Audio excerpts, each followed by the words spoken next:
Deuxième hub d'innovation au monde, juste après la Silicon Valley. D'un mot, City Ventures, là, vous opérez d'où? Vous faites quoi?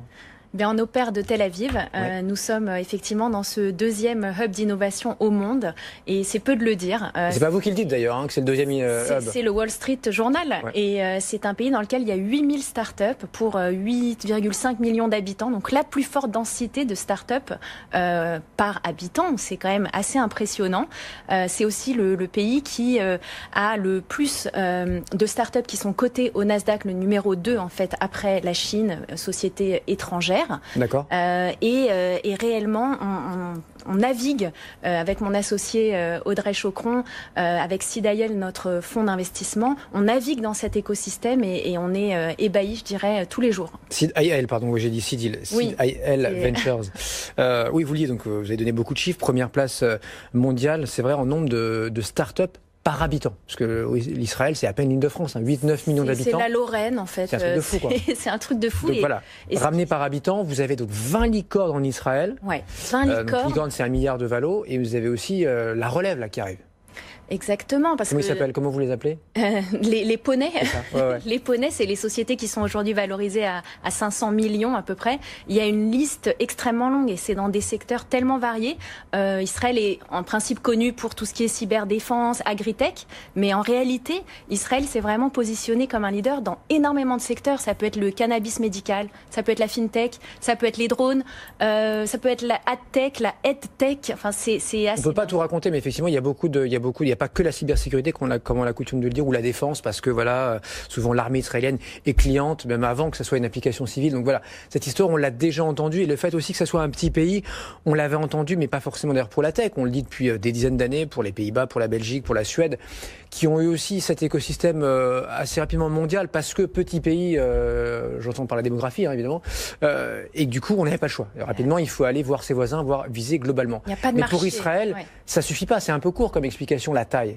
Oui, c'est un peu court. Qu'est-ce qu'il y a d'autre pour expliquer ce succès-là? Effectivement, pas mal de facteurs que j'ai pu identifier dans les 10 dernières années dans lesquelles j'évolue. Je dirais que premier facteur, c'est vraiment le fait que c'est un pays qui est parti de rien. Il y a 70 ans, c'était un désert.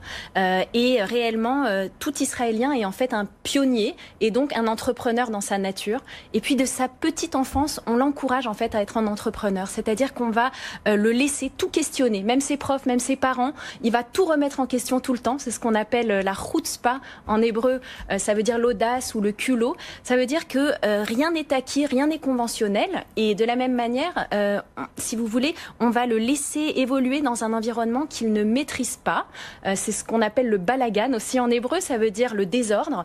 Et ça, je pense que ce sont vraiment les qualités qu'on recherche chez un entrepreneur, en fait, de pouvoir évoluer, rebondir, savoir résoudre des problèmes au fur et à mesure qu'ils se présentent. Du coup, ils ont cette manière assez peu conventionnelle d'appréhender les problèmes et d'avoir des technologies qui viennent disrupter en fait de nombreux secteurs.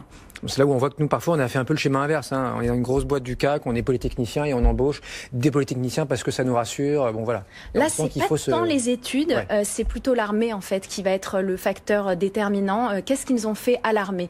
À 18 ans, tous les garçons, toutes les filles doivent s'engager à l'armée pour 2 à 3 ans. Ils peuvent devenir officiers.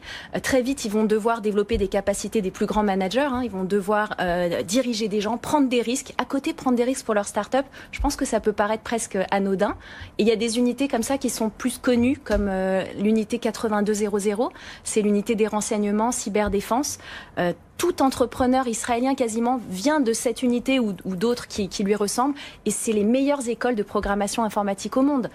Donc réellement, c'est un point vraiment central, je pense, à l'entrepreneuriat. Les investisseurs sont très friands, Cynthia. On a vu l'an dernier 6,5 milliards de dollars s'investir sur vos centaines de startups. C'est le deuxième pays qui attire le plus de venture capital au monde. C'est 2 fois plus que la France. Alors on est hyper content avec la French Tech. Vous, 8 millions d'habitants et vous faites 2 fois plus que nous. Ouais, il y a des délégations du monde entier qui viennent sans arrêt visiter Israël, s'inspirer du modèle, dégoter les dernières technologies. Et les Français aussi. Il y a eu un réveil dans les 3 dernières années. Il y a de plus en plus de Français qui viennent investir, chercher des technologies. C'est le message que vous portez cette semaine là à Paris? Oui, exactement, parce qu'il y a eu une vraie demande en fait de la part des dirigeants français, de la part des investisseurs français. Ils viennent et ils ont besoin de comprendre cet écosystème. Comme on disait, il y a 8000 startups, il faut savoir en fait comment naviguer. Ils ont besoin d'être guidés pour investir et c'est pour ça qu'on est là en fait. On connaît tous Waze évidemment, il y a aussi Move It, là, c'est un peu l'équivalent de Citymapper, je crois que c'est encore plus gros, c'est présent dans 800 villes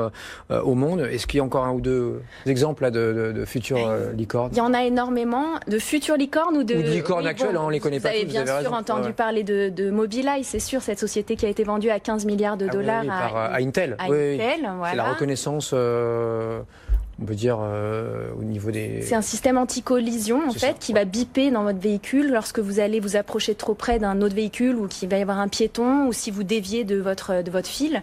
Et cette société-là, elle est impressionnante. Elle travaille bien sûr sur tous les sujets du véhicule autonome. Mais après, il y a tellement d'autres secteurs. On a amené avec nous à Paris là, 2 startups de notre portefeuille. Une qui est un peu le système qui va remplacer votre garagiste. C'est-à-dire la voiture passe sous un portique. En quelques secondes, elle est analysée. On va analyser tout l'extérieur, on va analyser le moteur, on va vous dire s'il y a des rayures, si vous avez donné un coup dans votre pare-brise, si vous avez un problème de moteur, si vos pneus sont dégonflés, et le tout en quelques secondes. Donc ça, voilà, nous, c'est ce genre de start-up qu'on cherche. Merci beaucoup, Cynthia. Cynthia Fitoussi, donc avec nous ce soir.